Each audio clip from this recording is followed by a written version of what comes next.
तो martial master के पिछले एपिसोड में हमने देखा कि चाओ हैंग के पॉइजन की वजह से जिसुन की हालत काफ़ी ज़्यादा ख़राब होती है और अब यह देखकर क्वीन चैन उसे एंटीडोट देता है, पर जिसुन के ऊपर उस एंटीडोट का भी कोई भी असर नहीं हो रहा होता है।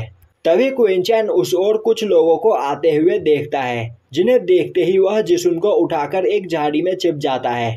अब वह लोग उस जगह पर आकर वूजी और चाओ हैंग को मरा हुआ देखते हैं, जो देखकर वह सभी लोग काफ़ी ज़्यादा हैरान हो जाते हैं और अब वह आपस में बात करने लगते हैं, आखिर इतने पावरफुल लोगों को यहाँ पर कौन मार सकता है। तभी एक पर्सन आगे बढ़कर बोलता है कि पांचों किंगडम में इन दोनों से फाइट करके इन्हें हराने की पावर बस क्वीन फेंग में है और क्वीन फेंग के अलावा इन दोनों को बस लिंग टियानजोंग, क्वीन सू और तुम ही टक्कर दे सकते थे। तभी वह पर्सन बोलता है, यह नज़ारा सच में काफ़ी ज़्यादा खतरनाक है, तो हमें इसमें इंटरफेयर नहीं करना चाहिए, वरना हमारी जान को भी खतरा हो सकता है। और अब यह बोलकर वह सभी लोग वहां से चले जाते हैं। दूसरी ओर जिसुन की हालत काफ़ी ज़्यादा ख़राब होती है और वह बार बार क्वीन चैन को किस करने की कोशिश कर रही होती है, जो देखकर क्वीन चैन काफ़ी ज़्यादा परेशान हो रहा होता है। जिसके बाद क्वीन चैन वहां पर जिसुन को बेहोश कर देता है और अब वह उसे उठाकर एक केव के अंदर लेकर आता है। अब केव के अंदर पहुंचने के बाद क्वीन चैन जिसुन को होश में लाता है और होश में आते ही जिसुन क्वीन चैन से चिपक जाती है। अब इन सब चीज़ों से क्वीन चैन काफ़ी परेशान हो चुका होता है, जिसके बाद वह जिसुन की बॉडी से उस पॉइजन को बाहर निकालने लगता है, पर वह पॉइजन जिसुन की बॉडी में पूरी तरीके से फैल चुका होता है। अब इससे परेशान होकर क्वीन चैन उसके पास पड़ी सभी स्पेस रिंग के अंदर उस पॉइजन के एंटीडोट को ढूंढने लगता है। अब क्वीन चैन को उन स्पेस रिंग के अंदर कई सारे ट्रेजर्स मिलते हैं, पर उसे एक भी काम की चीज़ नहीं मिलती है। अब क्वीन चैन क्वीन फेंग के स्पेस रिंग के अंदर देखता है तो उसे कई सारा सामान मिलता है, वहीं उसे फोर्थ टायर का एक्सीलर भी मिलता है और मिडल ग्रेड प्योर स्टोन भी। वहीं उसे कई सारे पेपर फॉर्मेशन मिलते हैं जो कि काफ़ी ज़्यादा खतरनाक होते हैं। और अब उन फॉर्मेशंस को देखकर क्वीन चैन सोचने लगता है कि क्वीन फेंग चाहे तो वह लॉर्ड लिंगवू को भी अपने दिमाग का इस्तेमाल करके हरा सकता है। और तभी उसे वहाँ पर फोर्थ ग्रेड पर्पल फ्रूट भी मिलता है, जिसे खाने के बाद कोई भी मार्शल आर्टिस्ट अपने कल्टीवेशन और स्पिरिचुअल पावर को बढ़ा सकता है। और अब क्वीन चैन सोचने लगता है कि इसे खाकर मैं नेक्स्ट लेवल पर पहुंच सकता हूं, जिसके बाद मैं जिसुन की बॉडी से पॉइजन को बाहर निकाल पाऊंगा। और अब क्वीन चैन उस फ्रूट को खा लेता है, जिससे उसकी बॉडी से काफ़ी ज़्यादा एनर्जी निकलती है। वहीं दूसरी ओर लिंगसान फोर्थ प्रिंस के साथ होती है और तभी उन दोनों को एक जगह पर लुओ जिंगसान की डेड बॉडी मिलती है, जो देखकर लिंगसान डर जाती है और अब वह फोर्थ प्रिंस से बोलती है कि आपको क्या लगता है लुओ जिंगसान को किसने मारा होगा, किसी बीस्ट ने या फिर किसी ह्यूमन ने। और तभी उन सभी को अपने सामने से काफ़ी ज़्यादा एनर्जी फील होती है और वह एनर्जी क्वीन चैन की बॉडी से निकल रही होती है। और अब क्वीन चैन वहाँ पर थोड़ी देर कल्टीवेशन करने के बाद हेवनली रेलम पर पहुँच चुका होता है। अब फोर्थ प्रिंस और लिंगसान उस ओर जाने लगते हैं जिस ओर से वह पावर आ रहा था, जो देखकर एक पर्सन उसे रोकने की कोशिश करता है और बोलता है कि उस जगह से हमें काफ़ी ज़्यादा खतरनाक पावर महसूस हुई है, तो हमें उस ओर नहीं जाना चाहिए। पर फोर्थ प्रिंस उसकी बात न मानकर आगे बढ़ते हैं। वहीं दूसरी ओर उस केव के अंदर क्वीन चैन जिसुन के अंदर से पॉइजन को बाहर निकाल रहा होता है और अब थोड़ी देर में जिसुन होश में आ जाती है। तभी उसे याद आता है कि नशे की हालत में वह क्वीन चैन को किस करने की कोशिश कर रही थी और तभी जिसुन अपने बॉडी पर से कुछ कपड़े गायब देखती है, जो देखकर वह डर जाती है। तभी क्वीन चैन बोलता है कि तुम्हारी बॉडी के अंदर पूरी तरीके से पॉइजन फैल गया था और मैं यहाँ पर बस उस पॉइजन को बाहर निकाल रहा था और तुम मुझे इस तरह मत देखो, नशे की हालत में तुमने ही खुद अपने कपड़े इधर उधर फेंक दिए थे। और अब वहाँ पर जिसुन को काफ़ी गुस्सा आता है। तभी क्वीन चैन बोलता है, इसमें मेरी कोई गलती नहीं है और प्रिंसेस वैसे भी मुझे आप में कोई भी इंटरेस्ट नहीं है और आप मुझसे 4 साल बड़ी हो। यह सुनते ही जिसुन उसे पत्थर फेंककर मारने लगती है। दूसरी ओर फोर्थ प्रिंस लिंगसान और बाकी के कई सारे लोग उस केव के पास पहुंच जाते हैं। तभी क्वीन चैन उनके आने की आवाज़ सुन लेता है और अब वह जिसुन को अपने कपड़े देता है और केव के दरवाजे पर चौकन्ना होकर खड़ा हो जाता है।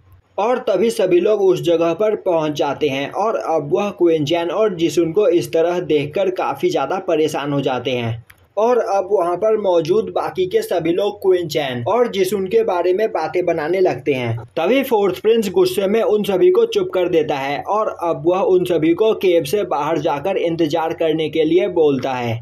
यह सुनकर वह सभी लोग वहां से चले जाते हैं और अब फोर्थ प्रिंस आगे बढ़कर अपनी स्वॉर्ड निकालकर क्वीन चैन के गले पर रख देता है और जिसुन से इन सब चीजों के बारे में पूछने लगता है और बोलता है कि क्या यहाँ पर क्वीन चैन तुम्हें बुली करने की कोशिश कर रहा था।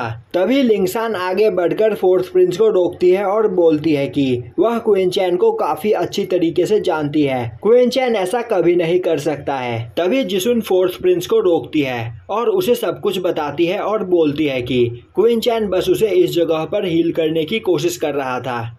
जिसके बाद वह अब तक उनके साथ जो हुआ उन सब चीजों के बारे में फोर्थ प्रिंस को बताती है। वहीं दूसरी ओर बाहर खड़े वह लड़के क्वीन चैन और जिसुन के बारे में बात कर रहे होते हैं और बोल रहे होते हैं कि क्या यहाँ पर जिसुन क्वीन चैन से शादी करने वाली है। तभी दूसरा पर्सन बोलता है नहीं, ऐसा नहीं हो सकता है, क्वीन चैन की शादी तो लिंगसान से होने वाली है। वहीं दूसरी ओर जिसुन की बात सुनकर फोर्थ प्रिंस को वहां पर पछतावा होता है और अब वह क्वीन चैन से माफी मांगता है। जिसके बाद लिंगसान वहां पर जिसुन को कुछ नए कपड़े देती है। जिसके बाद फोर्थ प्रिंस और क्वीन चैन आपस में बात करते हुए उस केव से बाहर निकलने लगते हैं। यह देखकर बाहर खड़े लड़कों को कुछ भी समझ में नहीं आता है।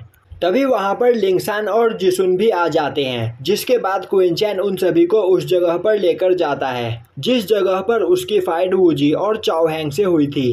अब वहां का नज़ारा देखकर सभी लोग हैरान हो जाते हैं। तभी फोर्थ प्रिंस बोलता है कि मैं मास्टर क्वीन चैन को एक और बार थैंक्स करना चाहूंगा क्योंकि आपने इतने पावरफुल लोगों को हराकर जिसुन की यहाँ पर जान बचाई है।